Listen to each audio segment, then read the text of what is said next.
तुम्ही जसं म्हणालात की SOP बिझनेसची रेडी पाहिजे, तर ते SOP कशी बनवायची, त्याचा काय फायदा होतो बिझनेससाठी? आता ना एक एक सिंपल सांगतो तुम्हाला. मी तुम्हाला 2 एक्झाम्पल देतो.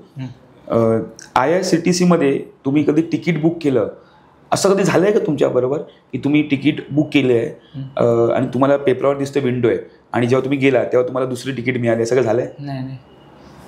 असं कधी झालंय? नाही. तुम्ही टाकलंय तुम्हाला AC हवं आहे, अपग्रेड होऊन तुम्हाला दुसरी मिळते, पण असं कधी झालंय? मी हार्डली मला आठवत नाही कधी असं झालं असेल. किंवा तुम्ही मेट्रोमध्ये जेव्हा तुम्ही जाता तेव्हा तुम्हाला ते येतं, पहिला माणूस तुम्हाला सिक्युरिटी गार्ड चेक करतो, मग ते तुम्ही लावता, मग जातं. हे काय आहे? अच्छा, हे सिस्टम आहे ना. सिस्टम आहे. तुम्ही कुठेही तिथे हे करू शकता का, त्यांना न पैसे येता फिरू शकता का कुठे मेट्रोमध्ये?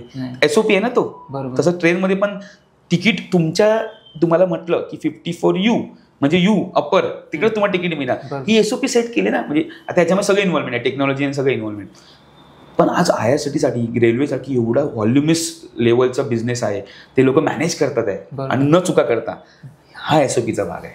ओके. म्हणजे तुम्ही बिझनेसमध्ये सेट केलं की माझं सकाळी दुकान 9 वाजता ओपन होणार, रात्री 10 वाजता ओपन होणार, आणि तुम्ही लिहिलं माझ्या बोर्डावर की 9 ते 10 माझं ओपन, लोकांना समजतं की 9 ते 10च आहे. तुम्ही आता कसं असतं ना, बिझनेसमध्ये पण ब्रँडिंग असतं, बिझनेसमध्ये पण एक इथिक्स असतात आणि बिझनेसमध्ये पण तुमचं एक रूल असतं. तुम्ही एखाद्या वेंडरला म्हणालात की अरे बाबा, तुझ्याला मी 20 दिवस पैसे देणार नाही, तू 20व्या दिवशी ये आणि पैसे घेऊन जा. तू 20व्या दिवशी आला, तुम्ही चेक रेडी घेऊन दिला चेक, तर तुमचं क्रेडिट वाढणार की कमी होणार? वाढणार. हा SOPचा भाग आहे. ओके. पण 20 दिवसाचा आला त्याला पेमेंट द्यायच्या अगोदर तुमची SOP काय असली पाहिजे? त्याचं बिल आलेलं तुम्ही चेक केलं पाहिजे, त्यांचं आलेला माल बरोबर आहे की नाही आहे, त्यांनी दिलेलं सगळं पेमेंट बरोबर की नाही, आणि 20 तारखेला चेक रेडी करा. ही सिस्टम आहे ना. बरोबर. सिस्टम काम करते. बघा कसं आहे, आज मला सांगा, आपण रोबोटचा जमाना आहे किंवा आज AIचा जमाना आहे, इकडे कुठे माणूस काम करते? सिस्टम काम करते ना. का लोक, माणूस आहे ना, माणूस मूड्सनी काम करतो, स्विंगनी काम करतो. आज माझं घरी भांडण झालंय, आज मध्ये हे झालंय, तर मग त्यावर तो परिणाम होतो आणि त्याप्रमाणे आपण कामं करतो. सिस्टम तसं नाही करत. सिस्टम असते. हो. सिस्टमला कधी बायपास नाही करता येत. त्याच्यामुळे कसं असतं ना, काय गोष्टीमध्ये सिस्टम आणि प्रोसेसनी केलं ना आपण, ते एकदम ते छान होतं. म्हणजे आता उदाहरण कसं आहे बघा, की बिझनेसचं उदाहरण होतं. मी आता उदाहरण एखादं मटेरियल परचेस केलं, ते परचेस केल्यानंतर गुड्स आहे, एक चलन आलं, त्या चलनवर 10 क्वांटिटी माल आला, तो मी इन केला आणि परचेस बिल मारलं टॅलीवर सिस्टममध्ये. एक्सेलमध्ये मेंटेन केलं, मी टॅलीमध्ये मेंटेन केलं. टॅलीमध्ये मी तो इन केला, मटेरियल 10 आयटम आले आणि तो मी सेल केला, आणि सेल बिल मारणार जेव्हा सेल बिल जर 10 असेल तर तुम्हाला दिसेल ना. बरोबर. पण मी परचेस बिल मारलंच नाही, डायरेक्ट सेल बिल मागे केलं तर काय होणार? तो आयटम निगेटिव्ह दिसणार. मग सिस्टम चुकली ना. सो पहिली सिस्टम काय पाहिजे? पहिलं आल्यावर मी परचेस बिल मारणार, नंतर सेल बिल मारणार. ओके, बरोबर आहे.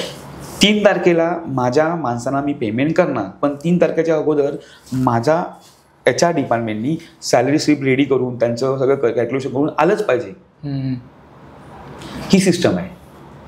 ओके. सो सिस्टम तुम्हाला हेल्प करतं ग्रो व्हायला, सिस्टम तुम्हाला हेल्प करतं पुढे जायला. जर एखाद्या गोष्टीमध्ये सिस्टम नसेल, आपण म्हणतो ना अरे सिस्टमचं काम करणार, लाईफमध्ये पर्सनल लाईफमध्ये म्हणतो ना अरे तुला काय समजत नाही का रे, सिस्टमनी काम करणार. शब्दच असा एवढा इफेक्टिव्ह आहे ना. सिस्टम म्हणजे पद्धतशीर काम कर, सिस्टम म्हणजे रूलने काम कर. आणि बिझनेसमध्ये पण स्टार्टअप बिझनेसमॅनने तो डिसिप्लिन आणला सिस्टमचा, तर डेफिनेटली ते लोक लाईफमध्ये पुढे जातील. आणि एखादी गोष्ट सिस्टमवर सेट करून झाली ना, ती ऑटो रनवर जाते, तुम्हाला जास्त लक्ष टाकायची गरज नाही. बरोबर. तसं आता मी CA, तर मी माझ्या कंपनीमध्ये डिपार्टमेंट केलेत. इन्कम टॅक्सचे 3 माणसं डिपार्टमेंट वेगळं, GSTची 3 माणसं वेगळी, ऑडिटची 3 माणसं वेगळी, बाहेरची मोठी कामं असेल तर वेगळी. सो ही सिस्टम क्रिएट केली मी. ओके. मॅन मॅनेजमेंट म्हणतो. बरोबर. आता जर तुम्ही एक बेस्ट एक्झाम्पल घ्यायला गेलं तर ज्यांना मी फॉलो करतो, म्हणजे आपले छत्रपती शिवाजी महाराज, त्यांची मॅन मॅनेजमेंट सिस्टम किती भारी होती ना. त्यांचे डिपार्टमेंट बघा ना, ते एकदम किती परफेक्ट होतं. त्यांची सिस्टम किती भारी होती. त्याच्यामुळे त्यांनी आज स्वराज्य हे स्थापन करू शकले, किंवा एवढे मोठे किल्ले आणि हे एकदम लढाई. बॅकअप प्लॅन काय आहे? बॅकअप प्लॅन हा एक सिस्टमचा भाग आहे.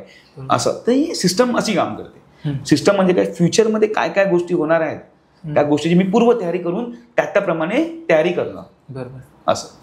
ओके. तुम्ही